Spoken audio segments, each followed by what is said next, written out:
So let me go ahead and just welcome all of you. Again, as a reminder, if you don't have it, grab a piece of paper, grab something to write with, maybe a glass of water if you can, and be ready to just think a little bit about where you want to take your law firm, where you want to take your practice. This is a great time of year to be thinking through that. And what we're going to be covering here today is a pretty simple framework that I use with my clients on how to do exactly that. So with that, let's go ahead and get into it. Want to get you guys engaged right away. So what are some of the challenges that you have with strategic planning? If you could just go ahead and type your answer or answers into the chat box, it doesn't have to be anything formal, but I just want to hear from you. What are some of your challenges that you have when you're thinking about or doing strategic planning? All right, we've got one response here, which is how to actually structure the plan. Absolutely. There are so many tools that have been created around strategic planning. And I remember, when I used to be working in corporate, my strategic planning tool would be PowerPoint, and it would be, a 70 slide thing that took 3 months to put together, right? It was really hard to structure. It took a ton of time, and it was just this big, exhausting effort. And so by the time it was actually done, executing it was going to take a very long time to do. And what we're looking for is something a little bit different from that. So yeah, how to structure the plan is one, and then also who to bounce ideas off of. Thank you for that. And there are no shortage of people that you could, potentially sit down and actually discuss your plan with, but trying to find someone who's going to provide some objective, fair and qualified feedback to you that you can build on, that can be a little challenging at times. Let's go ahead and continue on. So strategic planning as actually an amazing opportunity if it's done properly. Now, most of us don't have these big, exhaustive organizations that require so much strategic planning, right?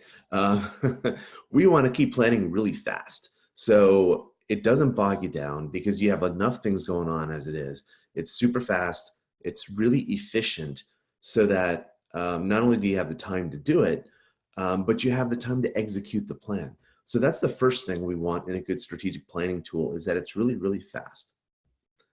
The second thing we want is that it actually gets you clarity.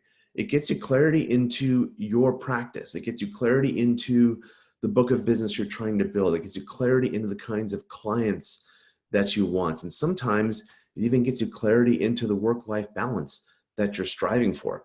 But ultimately, we want the strategic planning process to give us clarity and insights into our business. The third thing is we feel that if we actually get our arms around this and have a strategic plan in place, we can actually take control of our firm's future, put that in our control, within our grasp, so that we can work hard all year long. And at the end of it, we'll have moved a lot closer to where we want to be. We're taking control of our situation and deliberately pushing it forward. And that could feel awesome. It could give you a sense of freedom, a sense of confidence, purpose, maybe even a little bit of fun, huh? Wouldn't that be cool? So that's what we're really trying to do with the strategic planning process. And that's what this tool is going to do for us. So with that, we are going to go ahead and get really tactical here. I am going to share my screen so you guys can see what we're doing. Let me just click the share. Here we are. All right, so on your screen, you should be able to see the one-page strategic plan format. And yep, it's just one page. That's all it is. This is the strategic planning tool that I use with my clients. And I'm going to walk through this with you. At the end of our webinar here today, I will show you where you can go to get a copy of the strategic planning tool, as well as the examples and the exercise that we're going to be going through in just a little bit. For now, let me just step you through the different aspects of this plan. I'm going to make it a little bit bigger so you can see more easily.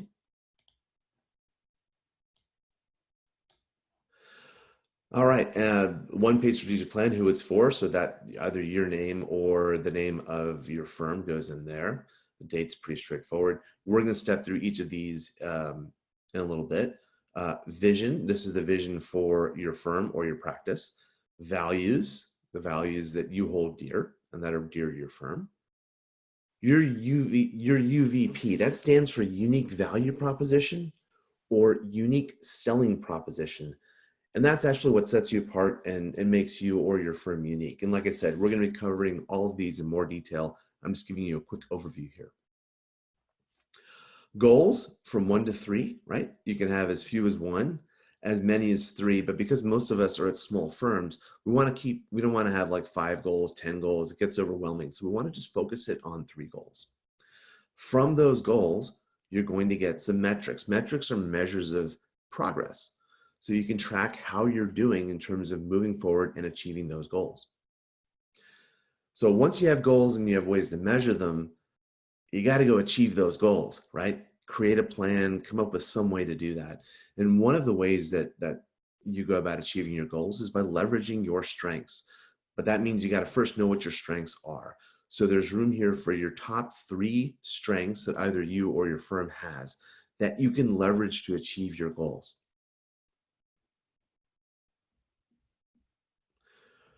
The second bottom half of this are opportunities to seize. And we're going to talk a lot more about opportunities later on.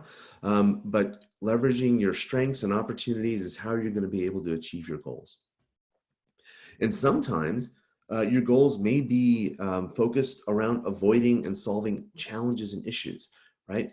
There may be threats that are going on in the field of law.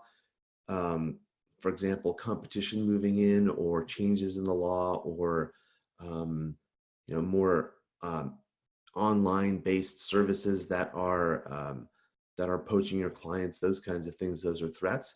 And then weaknesses or things internal to your firm that could be holding you or your firm back from achieving your goals. So that's the 1-page strategic plan. We're going to go into each of these in more depth.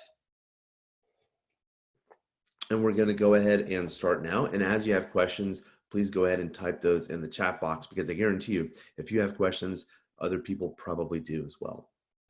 So we're going to start this for Bob's law firm. Let's go ahead and put the date in here.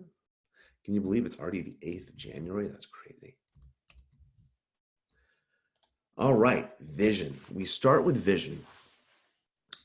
Vision is basically where you see your law firm when it is fully built out. So for some of you, that might be a law firm that maybe is $1 million in revenue, and you've got a couple of associate attorneys. For others, that might be a multi-state, multi-office type of vision.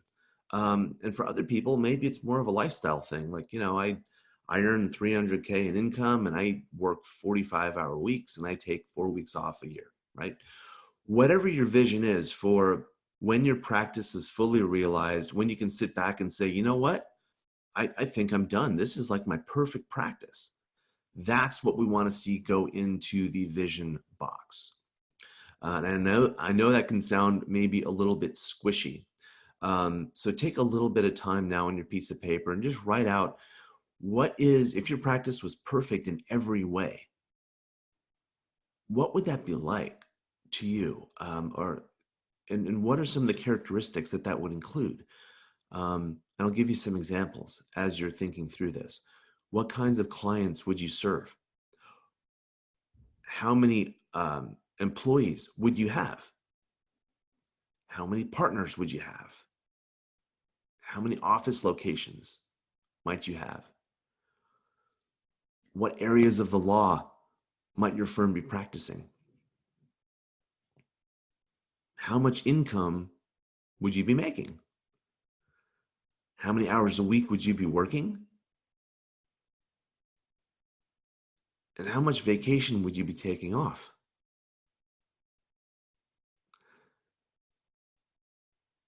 And when you're done writing that vision,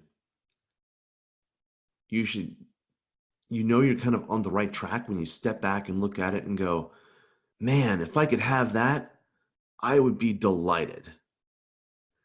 That's how you should be feeling about your vision. You may not have any idea of how you're going to get there, but that is definitely what you want because it's going to make you super happy. So I'm going to put in an example here from Bob's law firm. Bob's vision is pretty simple.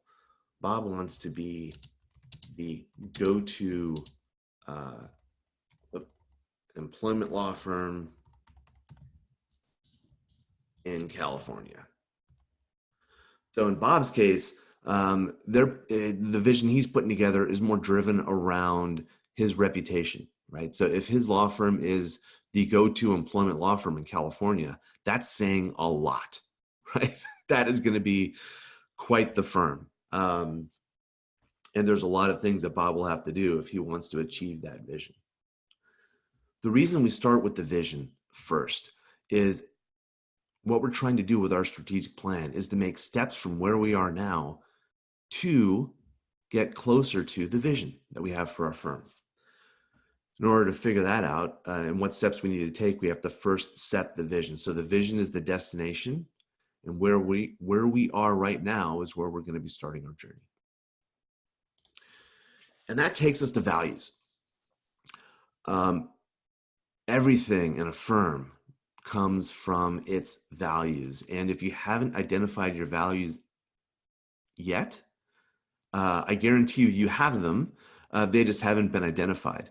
And the values drive a lot of things. They drive the kinds of clients you work with. They drive how you market your firm, how you position your firm. They drive the kinds of people you bring into your firm, employees, staff, certainly partners and shareholders. And they may even drive the kinds of rates that you set, and it may also inform the vision for your firm. So values are key. Everything comes from those. But it's a little, again, it's a little squishy, right? It's hard to sit down and figure out what are my values. So I've put together a little exercise that you can go through to do that. And I'm going to share that with you right now. Let's see here. Okay. So this is the values exercise. And really what we're trying to get here is no more than 10 values for your firm. And you can see these lines are pretty short, right? That's because the values are usually going to be one word, maybe a short phrase, maybe just a couple of words, something like that. And to get you started, I've given examples of values included with this. And again, I'll show you how to get all of this when we wrap up here. But here's some example values. And by no means is this a fully inclusive list. There's a lot of other things you can do with it. But here's some examples right here. So as you're scanning through this list, some things might jump out at you. I'm not going to read this to you, but you can take a look at them real quick. And we're going to continue on because there's another whole page of values for you to look at.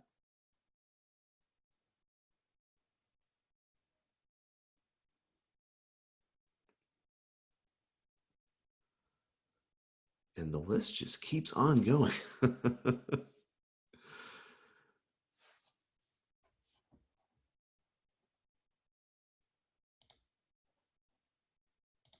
All right, we're going to continue on. And there we go. So that's the end of the list. These are all suggestions, of course. And I encourage you guys, if you're doing this, to get creative and to come up with your own and type those in here.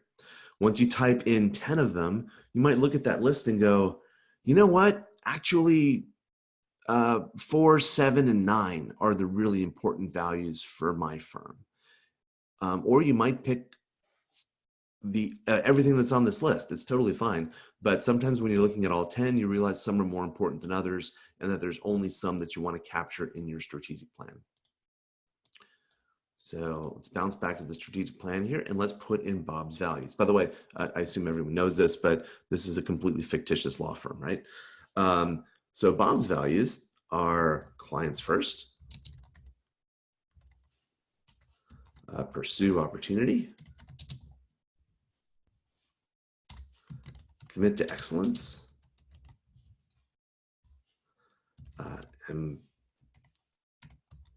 employee ownership. And last, but certainly not least for Bob, good food, good company. So those are the values that he feels are really important for his law firm.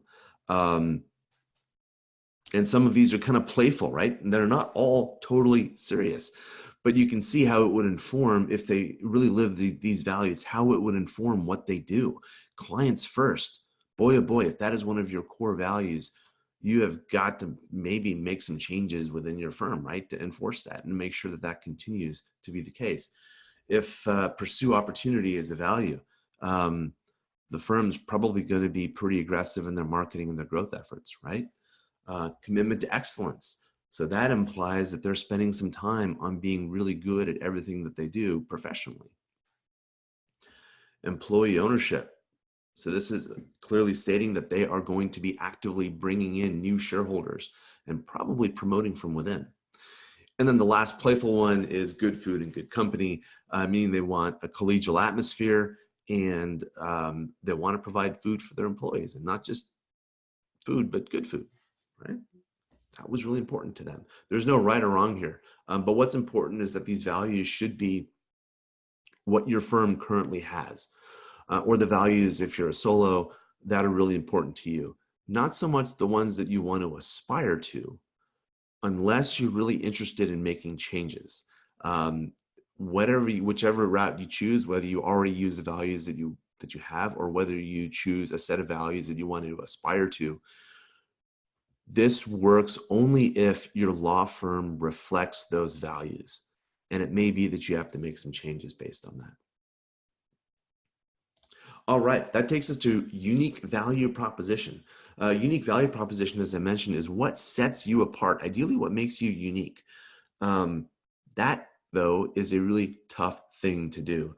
And so what we do is we use a set of criteria to try and come up with a unique combination that would set you apart. And what I mean by that, I'll give you an example of an estate planning attorney I worked with a couple of years ago. She felt that she wasn't unique because she was an estate planning attorney and not a certified specialist or anything like that, just an estate planning attorney. And she did trust and probate, right, in the Bay Area. So pretty straightforward. What we came up with for her is she was the, let's see if I can remember this, she was the only trust and estates attorney in the Tri-Valley area at a certain price point that delivered services with her experience. And because of that, she was really able to compete very well with the more expensive estate planning firms, as well as the cheaper stuff that people do off the internet. So that was her unique value proposition. It included geography, it included her rates, and it included her area of expertise. So in the case of Bob's law firm, his unique value proposition is, we are the employment law experts for restaurants. So they really are targeting restaurants in California. We're passionate about helping our clients, helping our clients succeed in the most difficult business, restaurants. Okay, it's really important that your unique value proposition is actually true. This is not aspirational. This is why clients choose to work with you over your competition. So this actually has to be truth, because we're going to be taking the values and the unique value proposition and using those to try and achieve any growth goals or other goals that we're trying to go after. So the vision, the values, and the unique value proposition, these top three things are really the DNA of your law firm. And that's why it's important to nail these down, because everything you're going to do is going to come from these three areas. Okay. All right, let's go ahead and move on to goals. Now, we are not necessarily doing SMART goals yet. That's something that I do with my clients, and you've probably heard about and done on your own. These can be just sort of general goals. Obviously, the more specific you make them, the better. But we don't need to lock it down super tight just yet, because you can go back and revisit it. Again, up to 3 goals. And I'm just going to put in the interest of time, what Bob came up with for his law firm. So one of his goals is 8 million in annual revenue. His other goal is recognized expertise in California.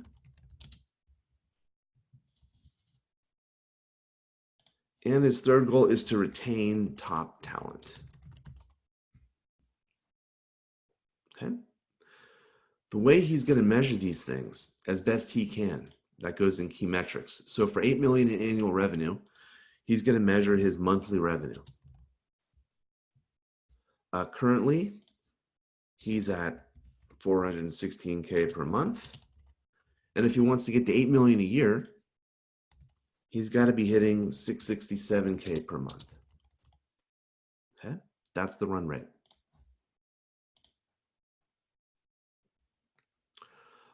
He also wants to pursue market share. Let's see if we'll get this to work here. Yeah, we've got a little bit of a problem with the PDF form, which I will fix.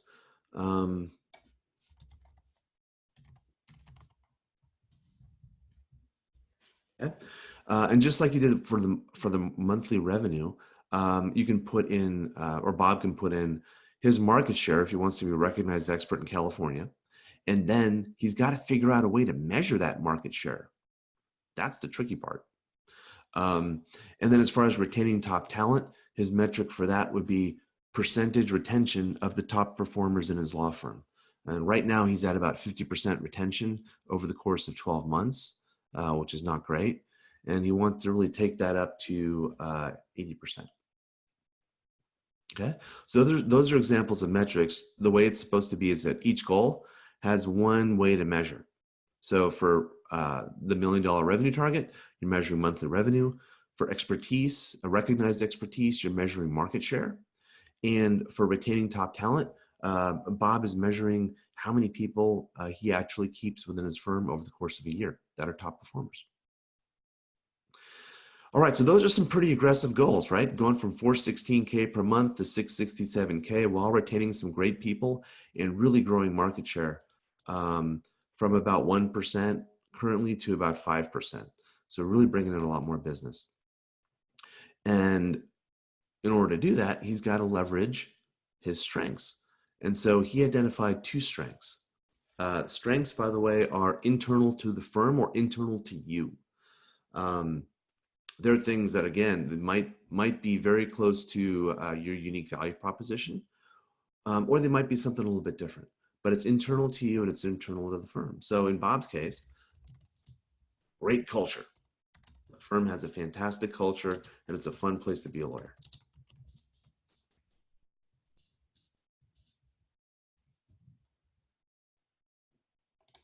The second strength that Bob's firm has is employment law expertise for restaurants.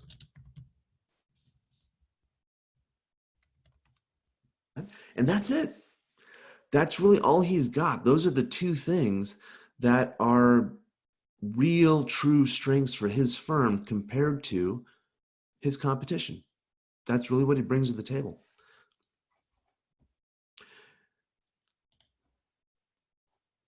We're going to skip opportunities. We're going to come back to that in a minute.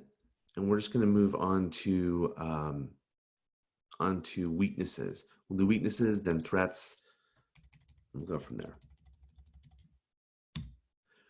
So in terms of weaknesses, weaknesses are things that are internal to the firm that are holding the firm back from achieving its targets. You know, what I'm going to do is I'm going to actually just share with you guys the Excel spreadsheet so you can see this too. All right. Now you should be able to see what we're doing for Bob's law firm.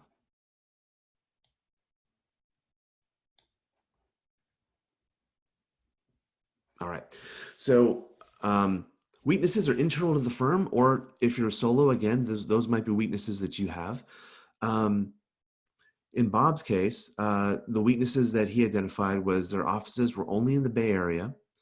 They're losing their top talent, right? Which is why it's one of the goals. And they don't have legal services that they offer apart from employment law. So those are three weaknesses that are holding him back. And he's interested in mitigating or resolving those weaknesses. Now, it's important just to point out here, when you identify your top three weaknesses in your firm, you may find out that there really isn't any mitigation that you want to do. You're okay living with it. Um, and that's totally okay. You don't need to have a mitigation for every weakness, okay? Just as long as you've thought about it and you've consciously decided, you know what, I'm good. I'm good with living with it for now, as long as you've thought through that and you've agreed. So in Bob's case, he's going to do a couple of things. So to address the offices only in the Bay Area, he's going to open small offices in LA and San Diego. He's going to conduct exit interviews when people leave and then make a plan to increase retention. And because they don't offer legal services apart from employment law, he's going to add general business attorney as of counsel this year. So if he does all three of these things, opens the small offices in Southern California, does the exit interviews, and then makes changes to increase retention, and adds a business transaction attorney, he's going to have addressed all three of these weaknesses. And it's interesting because by doing this, he'll also have made strides in these areas as well, retaining top talent, recognized expertise in California, and that business attorney will also provide some additional revenue. So those are weaknesses. Again, they're internal. Looking externally, there are things outside the firm, things that are going on in the economy, things that are going on in government, things that are going on in the field of law, technology, that can really create threats to your firm. Now, you may have threats, you may not, don't know, but it's worth at least thinking about. What are some things that are happening externally that are kind of out of your control that might cause some problems? Is the competition getting more fierce? Are there new technologies that are developing that you don't have access to, right? Are there changes in the law that are going to impact what you do? Are there changes coming up with who's going to be elected in the upcoming election that might impact that? So in Bob's case, he identified a few things. There's a lot of consolidation going on in restaurants right now. It's harder for restaurants to afford the fees that his firm charges. And HR is doing more internally at these at these restaurant groups. And so law firms have less and less to do with these big restaurant groups that they serve. So again, Bob wanted to come up with mitigations. You don't have to. All right, I just want to reemphasize that. You don't have to come up with mitigations, but it's there in case you want to do it. So for consolidation of restaurants, Bob's mitigation for that is to grow the firm so that they can handle restaurant corporations, so bigger clients. Since it's hard for restaurants to afford them right now, or it's getting harder, they're going to offer more retainer-based services that are more consistent and that they're more affordable. So kind of a monthly retainer for a reduced scope of services that brings in consistent revenue to the firm and is affordable for the client. And then with regards to HR doing more at these firms, just doing more educational marketing to HR associations about how this firm could partner with the HR person to make things more effective for the restaurants. And again, these are all examples, right? I just made all this stuff up. Opportunities. So we've done strengths, we've done weaknesses, we've done threats. The last part of this strategic plan is the opportunities. And opportunities are interesting because the reason I leave it for last is because that is typically where the big growth opportunities are to transform a law firm, to grow by 30, 40, 50, 60%, to really address some major internal challenges in the firm. Those oftentimes come out of opportunities. Opportunities are external to the law firm. So again, it's like trends, technology, changes in the law, things that are going on like that, that are really big and the firm doesn't have that much control over. But because they're big, they can be turned to the firm's advantage and drive huge positive change within the firm. So in this case, they identified two. The first one is that employment law is changing rapidly, right? That's a gold mine opportunity for them. And their plan to address that is to do more educational marketing and to spend more time on the podium. So doing more talks. Notice the plan here. It's pretty high level, right? We're going to do more educational marketing. We're going to get out there and speak more. Now, the details of how much more educational marketing, where are we going to be speaking, how many talks we're going to do, all that stuff, that can be done elsewhere. But the idea is they know that in this, coming year, year and a half, this is going to be their area of focus. Is going to spend more time doing that. Another opportunity they have is they don't have a lot of direct competition right now. Right? So they identified that as an opportunity. And so in that case, their plan is to strengthen their branding. They're going to call themselves the law firm for restaurants. Right? And then usually when they're done with this, they go back through the entire plan, make sure it's consistent and that it makes sense to them. And you can see how this has been really helpful for Bob because he started off kind of maybe having this vision, right? Then he identified his values, really had figured out what his unique value proposition was, figured out his goals for the year, right? His top 3 there, and how he was going to measure progress. And then he came up with some really specific actions to take. He's going to open these offices in LA and San Diego. He's going to do these exit interviews and then build a plan to increase retention. He's going to add general businesses of counsel. They're going to offer these retainer-based services. That's something new. And they're going to do more educational marketing to HR associations. In addition, they're going to have a greater podium presence, and they're going to brand themselves as the law firm for restaurants. So those are 7 or 8 major objectives that came out of this strategic planning exercise. And now all Bob needs to do is to focus on those things and make progress in those areas. If he does that, are they going to be the go-to law firm in California? Well, maybe not this year, but they'll have made a lot of steps towards it. Are they going to hit 8 million in annual revenue? Maybe, maybe not. But they're going to grow, right? As long as these things work, they're certainly going to grow. Are they going to retain top talent? Well, they're putting in a plan to do exactly that. And opening up the offices in Southern California, as well as their increased podium presence and their branding, is going to help them become the recognized go-to law firm for restaurants in California. So that's an example of the one-page strategic plan and how you can use this.